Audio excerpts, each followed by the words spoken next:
Titanic তার থেকেও বড় ছিল। আর এই জাহাজটি 3টি বড় ফুটবল ময়দানের সমান। টাইটানিক জাহাজের সম্পূর্ণ নাম হল রয়্যাল ম্যান শিপ, অর্থাৎ RMS টাইটানিক। এই জাহাজটিকে এমনভাবে ডিজাইন করা হয় যে এই জাহাজে একবারে 2500 লোক যাত্রা করতে পারবে। এই জাহাজের সবথেকে স্পেশাল দিক হলো এটা পৃথিবীর সবথেকে যে হর্ন লাগানো হয়েছিল সেটাকে 15 কিলোমিটার দূর থেকে শোনা যেত। টাইটানিককে তৈরি করার দায়িত্ব হোয়াইট স্টার লাইন কোম্পানি নেয়। এই জাহাজটি তৈরি করতে 3000 ওয়ার্কার দিন রাত কাজ করেছে। এত বড় জাহাজ তৈরি করাটা মোটেও সহজ ছিল না। আর এই জাহাজ তৈরি করতে গিয়ে 9 জন ওয়ার্কার মারা যায়, এছাড়া 40টি ওয়ার্কার আহত হয়েছে। টাইটানিক জাহাজকে তৈরি করতে সেই সময় 48 কোটি টাকা খরচ হয়, যা ওই সময় হিসাবে অনেক বেশি। টাইটানিক 882 ফুট লম্বা ও 52 ফুট চওড়া ছিল। এর উচ্চতা 175 ফুট ও 46,000 টনের এই বিশাল জাহাজে 10টি ফ্লোর ছিল, যেখানে 8টি ফ্লোর প্যাসেঞ্জারের জন্য ছিল। টাইটানিকে 4টি চিমনি ছিল, যার মধ্যে কেবল 3টি কাজ করত, আর 4 নম্বর চিমনিটি কেবল সৌন্দর্যের জন্যই তৈরি করা হয়। টাইটানিক তৈরি করা কোম্পানি হোয়াইট স্টার লাইনের মতে এটা কখনোই না ডোবার মতো একটি জাহাজ, কিন্তু এটা কেউ জানতো না যে টাইটানিকের মতো বিশাল জাহাজও কোনোদিন ডুবতে পারে। টাইটানিক পৃথিবীর সবথেকে বড় ও মজবুত জাহাজ, তাহলে কিভাবে সেটা ডুবতে পারে, আর সেই রাত্রে কি এমন হয়েছিল সেটাই আজ আমি আপনাদের এই ভিডিওতে বলবো। তো বন্ধুরা, 3 সত্যের আরও একটি নতুন এপিসোডে আপনাদের স্বাগত জানাই। টাইটানিক তৈরি করা শুরু হয় 31শে মার্চ 1909 সালে। আর টাইটানিকের সাথে আরও 2টো জাহাজ তৈরি করা হয়, যার মধ্যে একটি ছিল RMS অলিম্পিক। আর এই 2টো জাহাজ একই রকমের দেখতে। টাইটানিককে তৈরি করতে 3 বছর সময় লেগে যায়। আর টাইটানিক তৈরি করার জন্য ওই সময় সবথেকে আধুনিক টেকনোলজি ব্যবহার করা হয়। 1 এপ্রিল 1912 সালে টাইটানিককে প্রথমবার সমুদ্রে নামানো হয়। টাইটানিককে 125 কিলোমিটার চালিয়ে পরীক্ষা করা হয়। আর ওই সময় টাইটানিকের মধ্যে কোম্পানির অনেক ইঞ্জিনিয়ারও ছিল। সমস্ত পরীক্ষা সফল হবার পর 2 এপ্রিল 1912 সালে টাইটানিককে যাত্রার জন্য অফিসিয়ালভাবে লঞ্চ করা হয়। আর টাইটানিক জাহাজ তৈরির আগেই টাইটানিক অনেক পপুলার হয়ে যায়, কারণ ওই সময় টাইটানিকের মতো আর কোনো জাহাজ ছিল না। টাইটানিকে A ক্লাস, B ক্লাস ও C ক্লাস রুম ছিল। A ক্লাস রুম সব থেকে দামি ছিল। টাইটানিকে সফর করার জন্য ফার্স্ট ক্লাস টিকিটের মূল্য ছিল 2.5 লক্ষ টাকা, সেকেন্ড ক্লাস টিকিটের মূল্য ছিল 1 লক্ষ টাকা ও থার্ড ক্লাস টিকিটের মূল্য ছিল 20,000 টাকা। এছাড়া টাইটানিকের যাত্রীর জন্য অনেক সুবিধাও ছিল। টাইটানিকের ভিতরে সুইমিং পুল, ইয়োগা রুম, খেলা করার জায়গা, ক্যাফে, যেখানে ভেজ ও নন ভেজ সমস্ত রকমের খাবার পাওয়া যেত। এছাড়া টাইটানিকে ফার্স্ট ক্লাস ও সেকেন্ড ক্লাস যাত্রীদের জন্য আলাদা আলাদা লাইব্রেরি ছিল। এছাড়া ফার্স্ট ক্লাস ও সেকেন্ড ক্লাস যাত্রীদের জন্য 4টি লিফট ছিল। এছাড়া টাইটানিকে অ্যাডভান্স ইলেকট্রিসিটি লাগানো হয়। টাইটানিক তার প্রথম যাত্রার জন্য রেডি হয়। আর টাইটানিক তার প্রথম যাত্রাটা ইংল্যান্ডের সাউথ হেপটিন্স থেকে আমেরিকার নিউ ইয়র্ক পর্যন্ত যাবার ছিল। আর টাইটানিকের ক্যাপ্টেন ছিল এডওয়ার্ড জন স্মিথ। 10 এপ্রিল 1912 সাল দুপুর 12টার সময় টাইটানিক 2200 যাত্রী নিয়ে যাত্রা শুরু করে। টাইটানিকে থাকা যাত্রীদের মধ্যে তখনকার অনেক ধনী কিছু লোক ছিল। টাইটানিকে থাকা সমস্ত যাত্রী অনেক বেশি খুশি ছিল। টাইটানিকে কিছু যাত্রী এমন ছিল যারা কেবলমাত্র শখ করে এই জাহাজে চড়েছে, কিন্তু তারা এটা জানতো না যে এই টাইটানিক কোনোদিনই আমেরিকাতে পৌঁছাতে পারবে না। টাইটানিকে একদিনে 825 টন কয়লার প্রয়োজন হতো। টাইটানিকে প্রতিদিন 14,000 গ্যালন পান করার জলের প্রয়োজন হতো। জাহাজে প্রতিদিন 40,000 ডিমের প্রয়োজন হতো। 15,000 গ্যালন দুধের প্রয়োজন হতো। এছাড়া জাহাজে 20,000 বিয়ার ও 1,500 বোতল ওয়াইন ছিল। এছাড়া রোজ 8,000 সিগারের প্রয়োজন হতো। যখন টাইটানিক মাঝ সমুদ্রে আসে, চারিদিকে জোরে হাওয়া চলছিল, যার কারণে হালকা ঠান্ডা ছিল। আর তখন টাইটানিকের স্পিড বাড়ানোর জন্য বলা হয়, যাতে টাইটানিক সময়ের আগে আমেরিকা পৌঁছে যায় আর যাত্রী ও মিডিয়াকে অবাক করে দেয়। টাইটানিকের যাত্রা শুরু করা 3 দিন পার হয়ে যায়। আর টাইটানিকে একটি ছোট্ট দুর্ঘটনাও ঘটে যায়।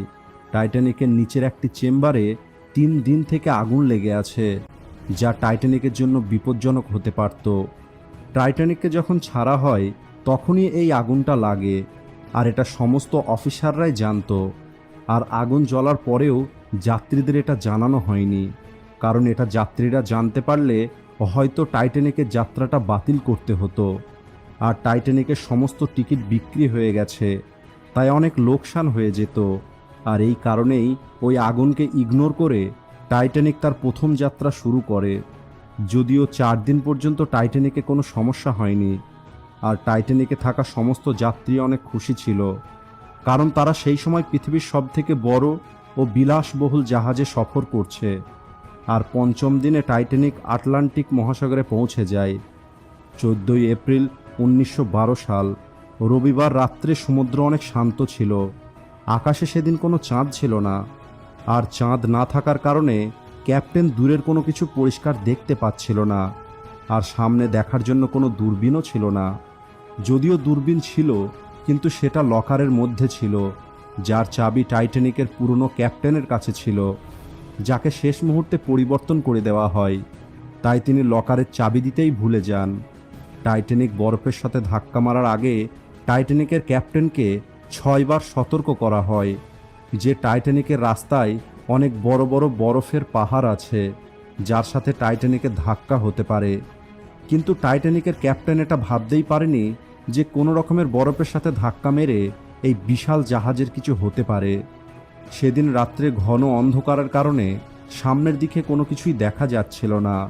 আর কিছুক্ষণ পর রাত্রি 11:40 জাহাজে একটি অফিসারের কাছে ফোন আসে, আর ওই অফিসারকে এটা বলা হয় যে টাইটানিকের রাস্তায় বড় একটি বরফ আছে।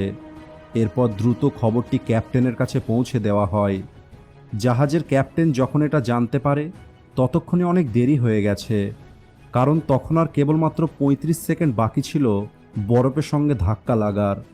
তারপরেও খবর পৌঁছানোর সাথে সাথে সবাই কাজে লেগে যায়।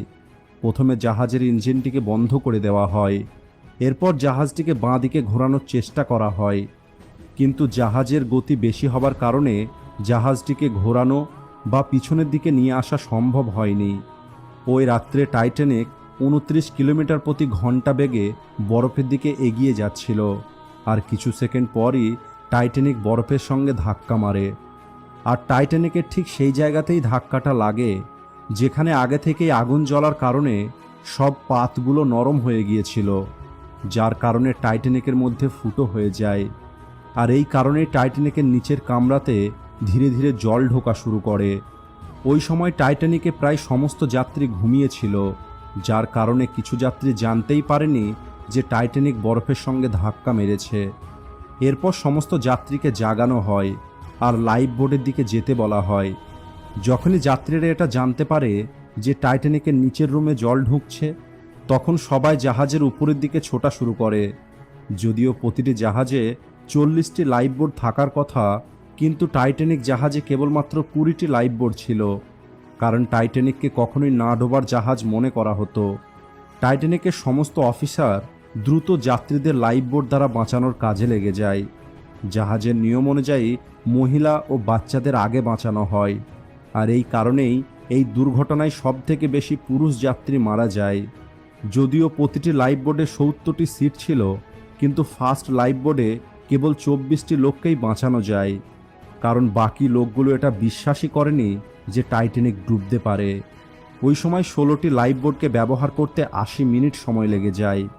টাইটানিক জাহাজে একটি মিউজিক ব্যান্ড ছিল, যারা টাইটানিক ডোবার শেষ মুহূর্ত পর্যন্ত মিউজিক বাজাতে থাকে, যাতে সমস্ত মানুষগুলো সাহস পায়। কিন্তু দুঃখের কথা হলো এই মিউজিশিয়ানদের কাউকেই বাঁচানো যায়নি, আর টাইটানিকের সাথেই তারাও ডুবে মারা যায়। টাইটানিক দ্বারা অনেক রকেট আকাশে ছোড়া হয়, যাতে সেটা দেখে অন্য কোনো জাহাজ হেল্পের জন্য আসে, কিন্তু কোনো জাহাজই হেল্পের জন্য আসতে পারেনি। আর দেখতে দেখতে টাইটানিক জাহাজ সমুদ্রে ডুবতে থাকে। টাইটানিকের সামনের দিক জলের মধ্যে ডুবতে থাকে, আর পিছনের দিকটা উপরের দিকে উঠতে থাকে। ওজন বেশি হবার কারণে টাইটানিক মাছ দিয়ে ভেঙে যায়। আর 15ই এপ্রিল রাত 2:20 3 ঘন্টায় টাইটানিক সমুদ্রের মধ্যে ডুবে যায়। আর এর সাথে 1500 লোক তারা তাদের জীবন হারায়। যদিও বেশিরভাগ লোকের কাছে লাইফ জ্যাকেট ছিল, কিন্তু ওই রাত্রে অতিরিক্ত ঠান্ডা হবার কারণে জলের তাপমাত্রা -2 ডিগ্রি সেলসিয়াসে পৌঁছে যায়। আর এই কারণেই মাত্র 10 মিনিটের মধ্যেই সবাই মারা যায়। আর এই দুর্ঘটনায় কেবল 709 জনের জীবন বাঁচানো সম্ভব হয়, কারণ টাইটানিকে কেবলমাত্র 20টি লাইফ বোট ছিল, যদিও টাইটানিকে 65টি লাইফ বোট থাকার কথা। এই ঘটনার পর অন্য একটি জাহাজ সকাল 4টের সময় পৌঁছায়, কিন্তু তখন অনেক দেরি হয়ে গেছে। যদি ওই সময় টাইটানিকে কোনো দূরবীন থাকতো, তাহলে হয়তো সেদিন টাইটানিক ডুবতো না, আর 1500 লোককে তাদের জীবন